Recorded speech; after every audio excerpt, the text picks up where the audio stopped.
Hello, everybody. Welcome to the Bubby Brister and Friends Fantasy Football Podcast, presented by Mountain Dew Baja Blast. I'm Billy. I'm here with Nick. Nick, this is our season finale. It's been a long season and long week with the holidays and all the games. It seems like it was game every day. It felt like some kind of game. Yeah, I think that's going to continue into the future. The NFL is just going to stretch and put as many games in a single slot as they can going forward. Ye- They've just stolen Christmas from the NBA. Yeah, and the NBA let them do it too, so they get exactly what they deserve because they didn't have any good games anyway on there. But shame on NFL for having an actual like game on Peacock. You know, so it's like and there's gonna be a wild card game on Peacock, NBC Peacock. So shame on NBC and Peacock for like doing that, putting a playoff game behind a paywall. I I don't really have an issue with that because it's so cheap, and then like the times are changing, and consumers are just going to have to adjust. And also you can subscribe and turn off auto renew right away. So yeah, I mean I have to deal with this shit for baseball. I saw everyone complaining about the Peacock stuff, and yeah, this is something I'm not really going to get too worked up about. If they put some shit on Apple TV, I'll be pissed because Apple TV sucks. Oh, it's Apple TV is a bridge too far, but Peacock isn't. Yeah, Peacock's good. They got a lot of good stuff on there. WrestleMania, baby. Oh man, I'm upset with Apple TV because they own the rights to Charlie Brown. I'm a big Charlie Brown fan, so you have to have Apple TV to see the Charlie Brown Christmas and Thanksgiving specials. Um, to stream it at least. So it's like it's Yeah, terrible. It pisses me off. I'm surprised that's not on YouTube. Like you can get all the Garfield specials on YouTube. Yeah, but it's Garfield. What I mean? Come on now. It's a low rent Heathcliff. Yeah. Nice. So yeah, we're gonna bust into the box score later. I got a pitch. I say we name our championship game the Bubby Bowl. Yes, it is. This would be the Bubby Bowl in honor of our brave leader. You won 40 high fives last week. So you won it last week, and you won the week before, and now I won it this week.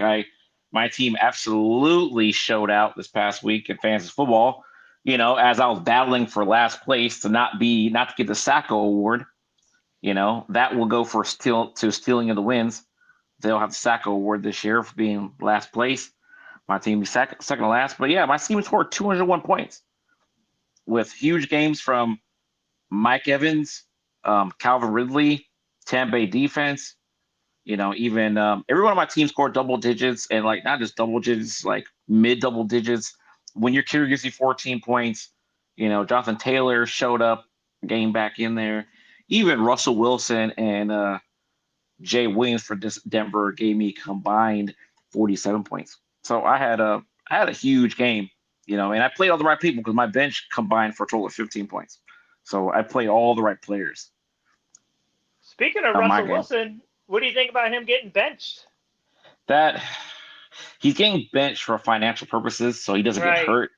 Because if he gets hurt, he's owed a lot more money. Um, but they're still on the Denver's on the hook for $85 million. That You know, contract hasn't even kicked in yet. it hasn't. It hasn't kicked in yet. And the idea that some of these pundits are reading it wrong, you could tell they're not capologists. Okay, you have to be a capologist to understand the ramifications of what's happening. Because they're like, oh well, the Waltons have money; they own Walmart. Yes, but this isn't Major League Baseball. This Right. is this is NFL with salary caps. You know what I mean? So unless they're going to redispute his money out by restructuring it by saying that we're going to pay you out for X amount of years in the future, or they're going to take a hit of 40 million next year. I mean, do you understand? $40 million just taken away. You're going to lose a lot of good players, and you're going to have a lot of cheap players. And their head coach, yeah, Payton, he has a huge contract himself. Mm-hmm. So he's going to have to be here. And what's funny is that he left the Saints because they were going to be in cap hell. So he left them. And now he's in Denver and they're in cap hell. It's like karma caught up with him and he has to live in cap hell no matter what. And worse than the cap hell is they traded two number ones for Russell Wilson, plus a, Yep. a bunch of players. And then they traded at least one, maybe two number ones for Sean Payton. So like they Yeah. can't even refill the cupboard with first round talent. Yeah, quality first round for quality cheap talent. So they have to draft really well in the second round and third round to hopefully have a competitive team next year. And if you know your team's not attractive, you're not going to have you're not going to have the pick of quarterbacks wanting to play for this team. You know, they'll probably get like probably draft Bo Nix second round from Oregon. You know, they're going to have to draft some guy, and this rookie's going to come on a team that, you know, Cortland Sutton has been playing really well. He wants to get paid. He deserves to get paid. You know, I think in the next 2 years, was it Patrick Surtain Jr.? Yeah. He's going to want to get paid. So you're probably gonna have to let him walk if you can't pay him. You know what I mean? Like, and you can't just pay a corner because you need defensive line, you need offensive line, you need the Denver Broncos are in trouble. You know what I mean? The idea that they're going to give up on the Russ project right now, for real, for me, is a bad look. I think they should have gone through this year and then see what next year looks like with another full year in the system. You know? You could still draft a Bo Nix and then have Russell Wilson on your team next year and see how that plays out. It still doesn't play out, but I think it'll play out the same because if they did, right, he'd get hurt and they would still owe him money. Yeah, that money. You're right about the money. Like the NFL, you're responsible for that money. Baseball, you can just cut another check. The football, like that money's not going anywhere. And there's no deferrals. You can't do an Ohtani where you're paying. You're not going to buy Bonilla him. You know what I mean? Even though he'd be the perfect Bobby Bonilla person to do. You know what I mean? Mm-hmm. You can't do that with him. He's just, you're going to have to eat it. As Tampa Bay this year, instead of spreading Tom Brady's $35 million out for 2 years, they elected to eat it all this year. And they ate it, and they were able to get, they picked up Baker Mayfield for $8 million. You're not getting a quality quarterback for $8 million, or you think you wouldn't. You have to find a special case like Baker, who is fighting for his career. You know what I mean? No one wants him. He's been on 2 teams the past year. I mean, you're gonna see what in Denver, Josh Dobbs, Mullins. You might have the return of Joe Flacco in Denver. I mean, what? I think after what Joe Flacco's been playing, Joe Flacco ain't playing for less than $10 million. That'd be nice. I loathe Denver. I really hope they're in the shit. I hope it's as bad as we think it is. Golly, do you have any teams you think Russell Wilson could end up on next year? All right, so the pundits are saying that Atlanta would be a good pickup for him. Yeah. But I mean, I don't know, because I don't know. I think a quality team for him would probably be. I think Pittsburgh would be a good spot, personally speaking. Interesting. Because they bring in somebody who's established to the Steeler culture, so that's something there. I don't see Minnesota moving on from Kirk Cousins. I don't care what you say. After what they've been going through this year, they're not letting Kirk walk out the door. Right. I think Russell will look good as a Panther. No, don't do that to me. But he won't be. But he wouldn't be a Panther though. They would have a whole new setup there, so that'd be interesting as well. Because I think Jacoby Brissett deserves a good shot to do something with that team.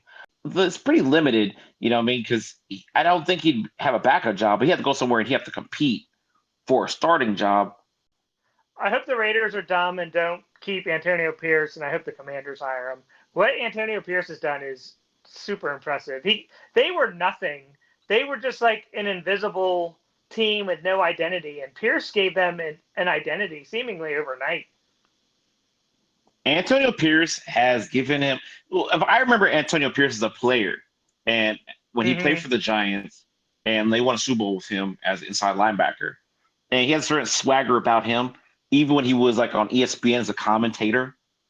So the Oakland Raiders have they have an identity, they have a bit of a swagger about them. You know what I mean? They have that whole we're the underdogs, no one think we're good enough. They have to Antonio Pierce, if he has the job, which they'd be stupid to let him walk out the door, for real. They've you beat the Chiefs. Screwed that call up once. You beat the Chiefs. He beat the Chiefs at Antonio Pierce. He gets at least 2-year contract. Years. You know what I mean? Like, hey, look, I'm gonna sign you for 3 years, 2 years fully guaranteed. You know what I mean? They With a shit third stop the year us option. Chargers Dude, they beat the Chiefs on Christmas. That's ridiculous. Okay? in Kansas City. In Kansas City. So with their offense playing anemic as fuck. Their offense was trash. He needs a good offensive coordinator. That's what he does need. So I hope he finds a good offensive coordinator to at least like back him up. I would, if I was him, I'd pick up a good offensive coordinator that used to be a head coach. That way he has a person to help assist him. So he's got to be careful. I want to pick up some young gun who's never been a head coach as my offensive coordinator because I think I need somebody else to help me kind of like figure some stuff out. But I would definitely have I need somebody a little more experienced so I could right the ship, still be the younger guy and everything else. Kind of like Tomlin did and when he took over the job, but he brought in some very experienced people to be his coordinators with him.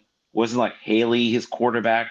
I mean, that quarterback, offensive coordinator, Haley, and other Todd people Haley. like, yeah, you know what I mean? Like, they're not good head coaches, but they're great coordinators. You know, they're such great coordinators. They always become head coaches. They flame out, but then as coordinators, they're awesome. So I mean, I would pick one of those people up. You know, so yeah. If I was Antonio Pierce, but hey, tweet is on, right? All right. We got anything else before we get into our league? You know, yeah, I want to give a special shout out to the Cleveland Browns and the Detroit Lions. First time this late in the season that they've been winning in 70 years. You know, that's crazy. That's a crazy stat. You know, Detroit Lions to win they're in the playoffs. They are in the playoffs. They are in the playoffs right now. They won NFC North, which is crazy also because they've never won the NFC North ever. Last time they won it, it was called the Central. Yeah, the NFC North division, as Berman used to call it. Yeah, it was like you had the Lions, Tampa Bay Buccaneers, the Packers, and the Bears. That was the division back then. There's never been a home playoff game at Ford Field. That place has been open like 20 years now. Wild. You know, I mean, they had a Super Bowl there and never had a home playoff game there. Yeah, so, I the mean, Steelers won the Super Bowl there. Right. So it's like, you know, Dan Campbell is up for a big payday. Coach Definitely. of the year. Coach of the year, I don't know. He got a 6-year contract when they hired him, so they probably won't extend him. They probably won't. Yeah, I won't extend him any more time soon right now. Because, but I mean, I think Coach of the Year could probably go to like, I think D'Amico for at least D'Amico, the Colts head coach, those two teams, because the Lions were coming on hot. They were coming on hot last year. For you to tell me that you had a second pick in the draft and you were pretty much a playoff team until your rookie quarterback went down, and they still shoveled out a win this past Sunday. Yeah, they both ran out of gas a little bit. They're definitely candidates. I think you got to make the playoffs to be Coach of the Year. Okay, all right, fair enough then. Fair enough. You know, do you name 3 coaches, Billy, that you see getting Black Monday in 2 weeks? This should be pretty easy. Well, I don't know. Like, Reich already got fired. Saleh, the Jets head coach, he got a vote of confidence. Ron Rivera's gone, so I'll start there. Ron Rivera's gone. I know Belichick. Such a bad move too. So like Howell has been like, I don't even know what happened here. Like, I do. I can tell you exactly what happened. Go ahead. He's not good, and it's not really his fault. They don't trust him either. All those numbers he put up at the beginning of the season were hollow. All they were slants and dump offs. They never let him throw over 10 yards. And so at the beginning of the year, he was getting sacked a shitload, right? Okay. They don't even blitz him anymore because they know he's not throwing the ball more than 10 yards, and he's not going to throw anything other than a slant or something to the tight end or a dump off to Brian Robinson. All those numbers, like, they look good. So if you weren't watching the games, you're like, hey, look at Sam Howell. It was smoke and mirrors. It was always a lottery ticket with him. I mean, it was fun to dream, but like the jury's in. Like, hey, he's going to be a nice backup, and there's nothing wrong with that. So let's get real and find a quarterback. I mean, he waited so long to pull the trigger on Brissett, Yeah. and it's tough. I mean, it's just so weird because look, after what I've seen now, because I call this year the year of the backup, right? I don't mean to take up because you still got to give me two more, but you still got to give me two more head coaches. But this is the year of the backup. We're seeing all these backups, right? Now, I'm going to say that when you see these back quarterbacks play and the back quarterbacks are absolute garbage, that's an indictment on the head coach because you should be putting the best 53 on the field, right? And you should have the best 53 you possibly can on the field at all times.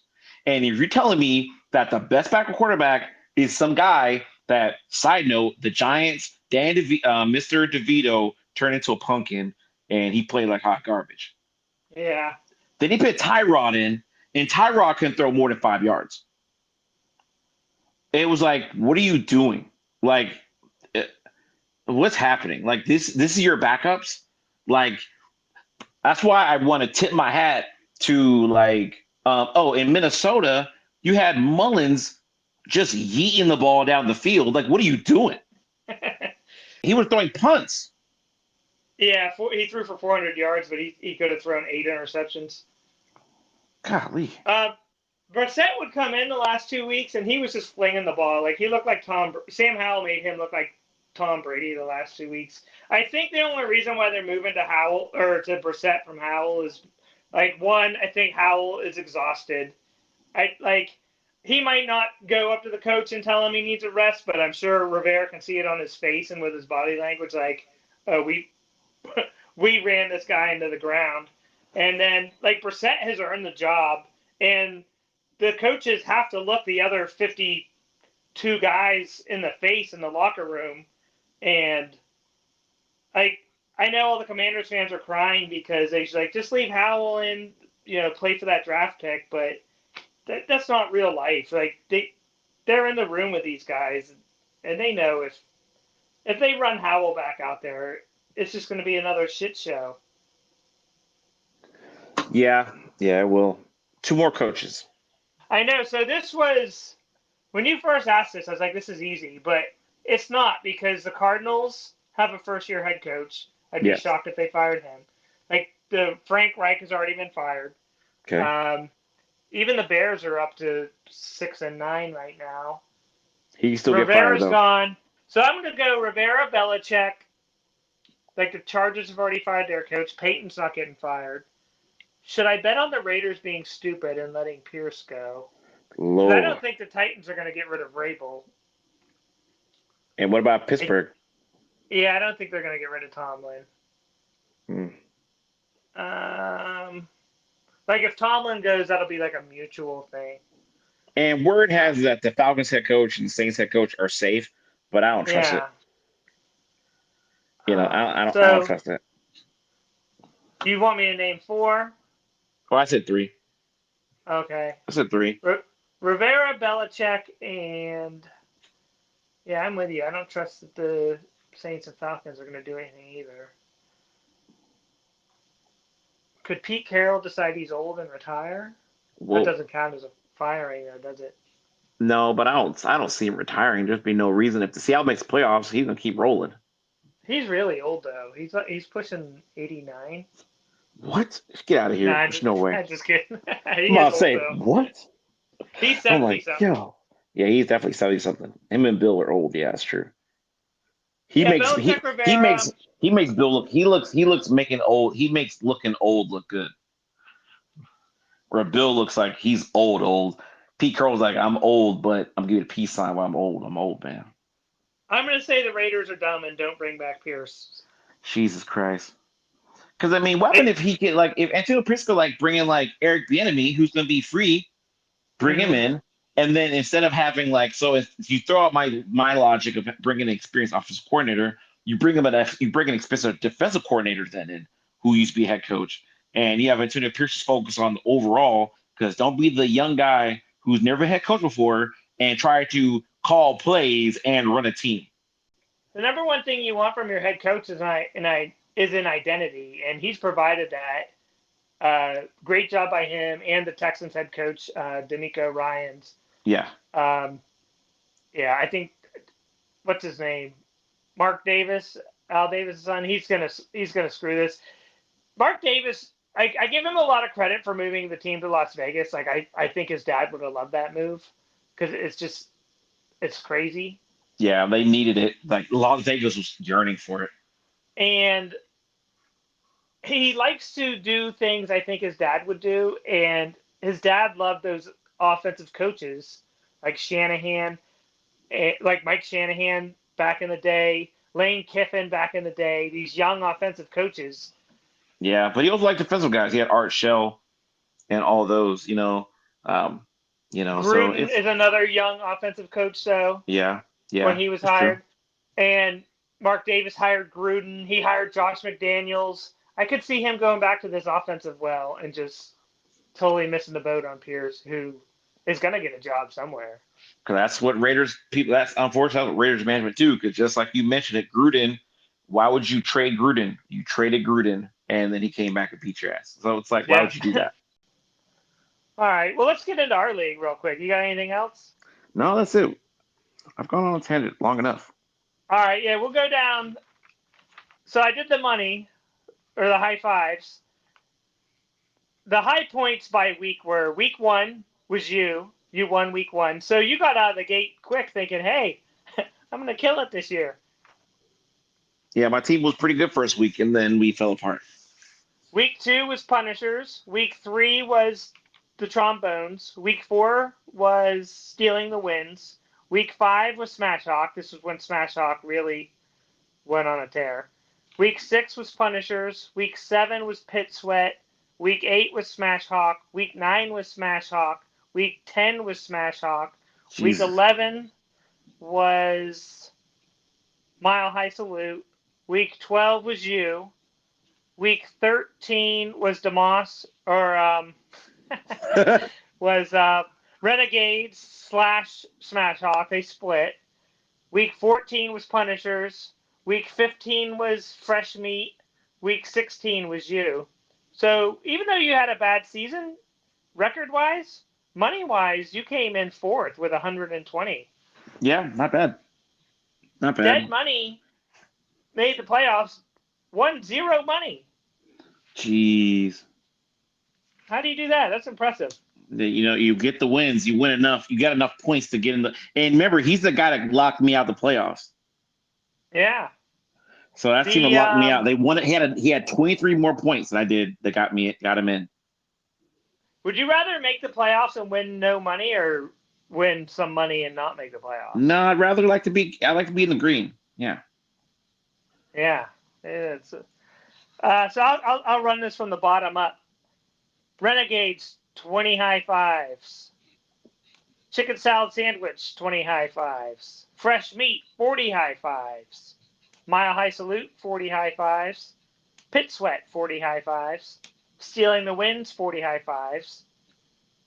Buck What You Think, 120 high fives. Punishers came in third place, beating Dead Money. The third and fourth place game, we're not going to get into it because they were eliminated, but the third versus fourth place game is a $50 game. Punishers won 170 high fives. Okay.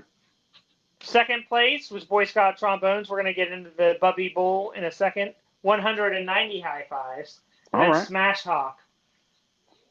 There we go. I think they might have won the most amount of high fives we've ever given away. 620 high fives. Jesus Christ. Oh my God. That's So all. they got high. They got high. about They got half. they got the high fives 4.5 times, right? Mm-hmm. Yeah. And And Super then Bowl you win winner. high fives And for winning the to have a number one top. seed. Yeah, number one seed. Points And on the then season. points on season. Golly. And I know we don't talk about it over here, but our 6-team league, he's in the championship game over there. I play him this week. So he might take me to the cleaners.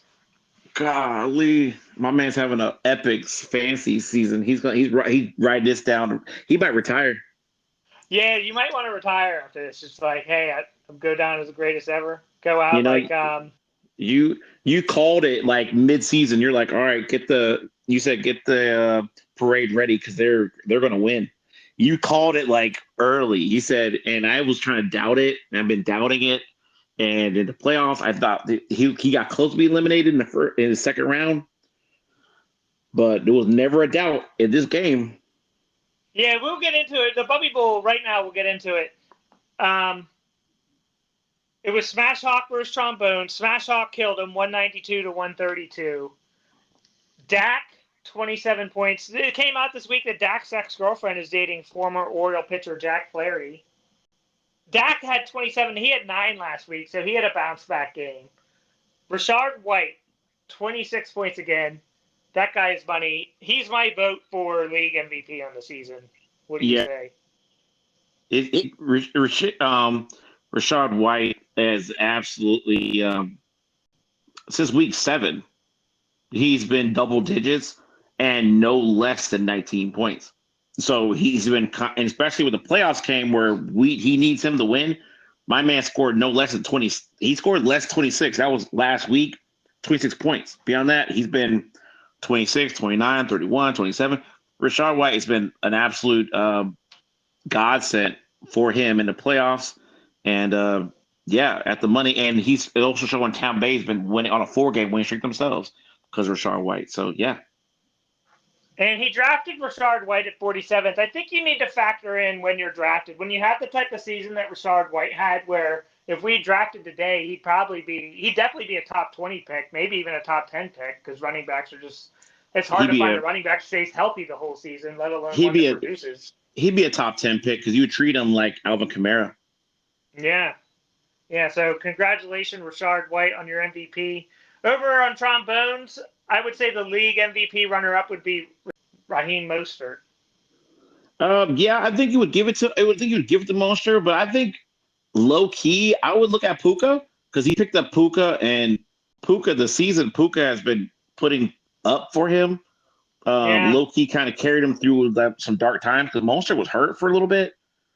I mean, though, like, he finds the end zone a lot. Puka has been pretty consistent, but Mostert had some monster games. So I think some of the times where he actually scored the high fives, Mostert had he had the large outputs as well. Yeah, Mostert scored a TD in this game. It was his 21st of the season. So I do like your Puka suggestion because I didn't think of it, and you're right. But my vote's for Mostert. Who's your vote for? I think my vote kind of go towards Puka, but I understand the Mostert pick, so I'll let Mostert happen. 21 touchdowns. That's Breece Holmes territory. Like, that's Ladainian Tomlinson territory. Puka gave Trombones a false sense of security. Puka scored 32 points on Thursday night. So Trombones thought, like, hey, I'm going to skate this week, and that's not what happened. Smashhawk, like we said. Oh, it looks like there was a scoring change. He is 188, not 192. Somebody lost 4 points. Look, in all fairness, right, I'm a little upset at Boy Scout decided to run Nick Mullins instead of Joe Flacco. After we told you in this podcast, we told you, ride the hot hand. Because Joe Flacco's that guy. And did he? No. And I think he played Mullins to counteract the Hawkinson-Jefferson plays. just terrible. Because Njoku, who's scoring points with him, Njoku has found new life with Joe Flacco as well. Trombones didn't have a bad week. He would have beat 9 of the 13 teams this week. He just ran into Smashhawk. I mean, Debo had a very pedestrian game, so it's like that's not even like it happens. Happens with Debo. Plus, Purdy imploded. Yeah, so there wasn't really any type of there wasn't any avenues for him to win. No. Huge scoring output from Breece Hall, like 50 points. The fuck. 32 touches, 191 yards total, 2 touchdowns. He's going to Disney World. He's the Bubby Bowl MVP. It's like, dude, you mean he has 16 targets? The hell? I didn't see that. That's crazy. 16 targets, 12 catches. Do you understand? That is like Tyreek Hill like what? You know what I mean? Like Washington, what are you doing? 16 targets. You let the quarterback target the running back. That's and he still had 20 carries. So it's like it's bananas that he had about almost close to 200 total yards. Yeah. Like and they let that happen. Justin Jefferson, nice comeback game there. Showing him value that hey, he traded for Justin Jefferson, came through at the most important time. That's what great teams do. Yeah, Um, he traded for him in week 6, and he had to wait 11 weeks for it to pay off. But like you said, most important time, especially with Chase out, because Chase was his number one, first round draft pick, and he didn't play in the Bubby Bowl. Smashhawk, he made I saw him make that pickup real quick on Z White had that huge game on Kansas City, which is still crazy.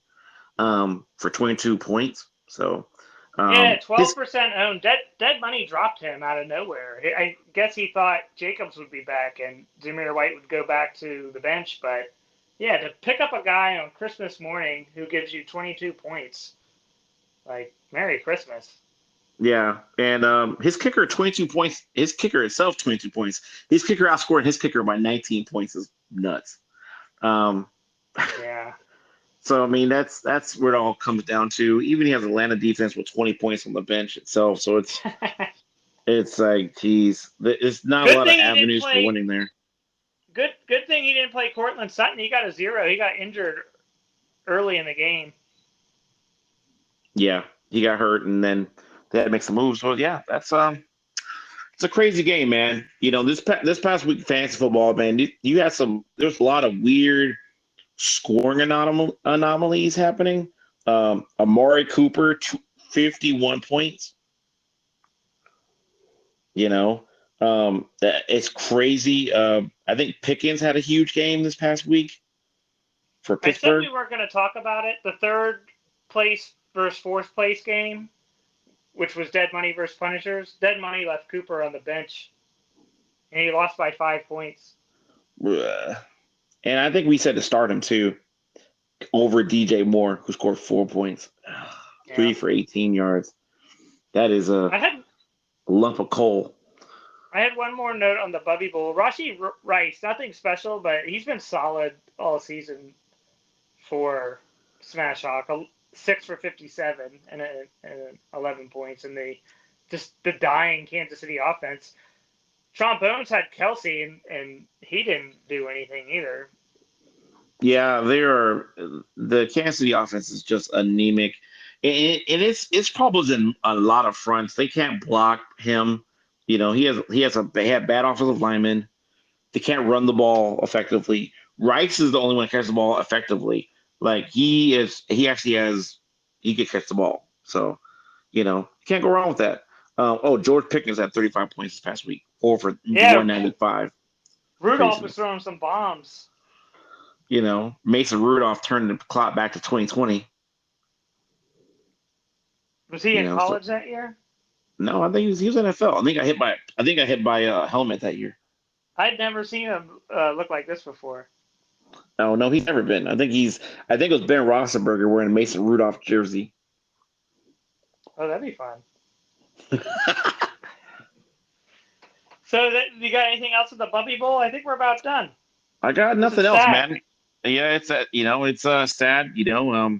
Not gonna say tip to have the Smash Hawks. Yeah, hats Huge off. year. I would never change that team name with winning money like that. There's just no way. Not forever. You are the champion this year in our inaugural fantasy podcast year. You're the I first. know. I wish we would have done this every other year. It's a lot of fun. Yeah. We'll definitely It's bring this hard back to next year. find.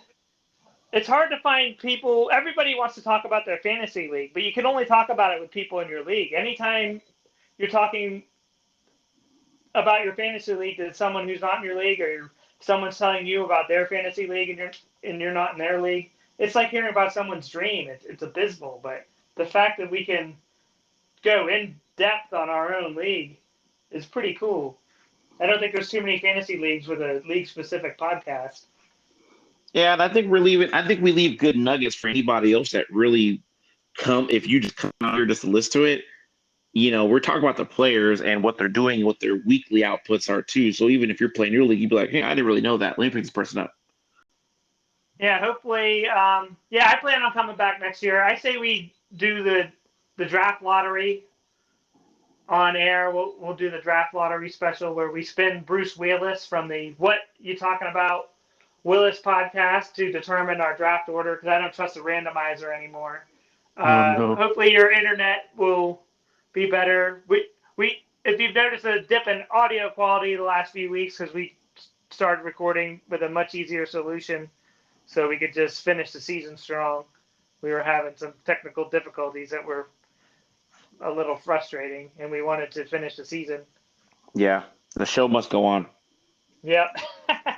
So I guess all we got left is the Fantasy Hall of Famer. All right, let's do it. All right, I got a quarterback. We only have one other quarterback inducted into the Hall of Fame. Let's go through the Hall of Famers real quick that we named this year. Okay. Mike Allstott, Tampa Bay Buccaneers. Marcus Colston, New Orleans Saints. Eddie George, Dallas Cowboys. Chris Johnson, New Whoa. York Eddie Jets. George is Tennessee Titan. Clinton Portis, Denver Broncos. What? Breece Holmes, Baltimore Ravens. Marion Barber, Chicago Bears. Torrey Holt, Jacksonville Jaguars. The hell? Julio Jones, Philadelphia Eagles. Ugh. Michael Vick, Pittsburgh Steelers. Antonio Brown, Oakland Raiders. Matt Forte, New York Jets. Frank Gore, Indianapolis Colts. Derek Mason, Baltimore Ravens. Calvin Johnson, Georgia Tech Yellow Jackets. Dallas Clark, Tampa Bay Buccaneers. Frank Wycheck, RIP, and Wes Welker of the St. Louis Rams. Congratulations to our inaugural Hall of Fame class. This week's inductee is Cam Newton of the New England Patriots. Oh, wow. Yeah. Okay. Let me pull up his accolades here. College Football Championship, #1 overall draft pick by the Panthers. Had a great rookie season. If you took him in the fantasy drafts in your rookie year, he was phenomenal. 6'5", 245 pounds. Still only 34 years old. Went to Florida and Auburn. First round pick 2011. Played for the Patriots. Went back to the Panthers. Remember that? Spent his final half season with the Panthers in 2021. It was terrible. Remember Iverson did that too. Yeah.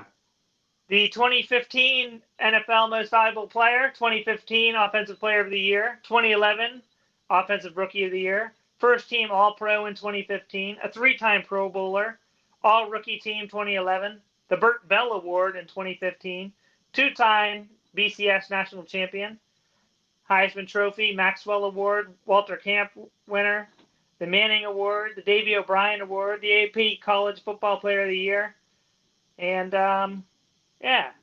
75 rushing career touchdowns, 32,382 passing yards, 5,628 rushing yards, a 59.9% completion percentage. That could be a little better. But yeah, hats off Cam Newton. You got any Cam Newton thoughts before we go? Cam Newton, say what you will about him, and there's a lot of things you can't say about him. He has terrible opinions about women, terrible opinions about relationships. When he tweets or X, whatever you want to call it now, when he does that, it totally looks like a serial killer is doing that. His fashion sense is out of this world. I mean, craziness. But he absolutely carried that Panthers team that went to the Super Bowl. He carried that team. Him and Steve Smith Sr. Season. Yeah, it was just he couldn't be stopped. His passes were on the point that year. But at the end of his career, he really fell apart. And thanks for listening, everybody. Yeah, man. Appreciate you guys, man.